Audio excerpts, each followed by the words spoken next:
चींटियों को भोजन कराने के फायदे। नमस्कार दोस्तों, आज हम बात करेंगे एक बहुत छोटे लेकिन बहुत बड़े पुण्य वाले काम की, चींटियों को भोजन कराने के फायदे। दोस्तों, चींटियां इस धरती के सबसे छोटे जीवों में से एक हैं, लेकिन उनका जीवन भी उतना ही महत्वपूर्ण है जितना हमारा। जब हम चींटियों को भोजन कराते हैं तो यह केवल दया का काम नहीं होता, बल्कि यह हमारे कर्मों को भी शुद्ध करता है।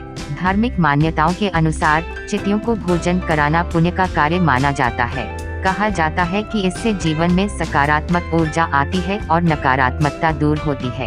खासकर जिन लोगों के जीवन में बार बार रुकावटें आ रही हों, उनके लिए यह छोटा सा काम बड़ा असर दिखाता है। चींटियों को आटा, चीनी, चावल या मीठा भोजन देना राहु केतु के दोष को शांत करने में भी सहायक माना जाता है।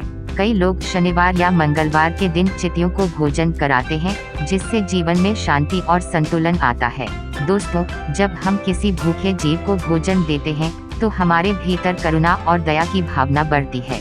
इससे हमारा मन शांत होता है और मानसिक तनाव कम होता है। चींटियों को भोजन कराना हमें यह सिखाता है कि हर जीव का जीवन मूल्यवान है, चाहे वे कितना ही छोटा क्यों न हो। प्रकृति का संतुलन बनाए रखने में भी चींटियों की बड़ी भूमिका होती है। वे मिट्टी को उपजाऊ बनाती हैं और पर्यावरण को साफ रखने में मदद करती हैं। जब हम उन्हें भोजन देते हैं तो हम अप्रत्यक्ष रूप से प्रकृति की सेवा भी करते हैं।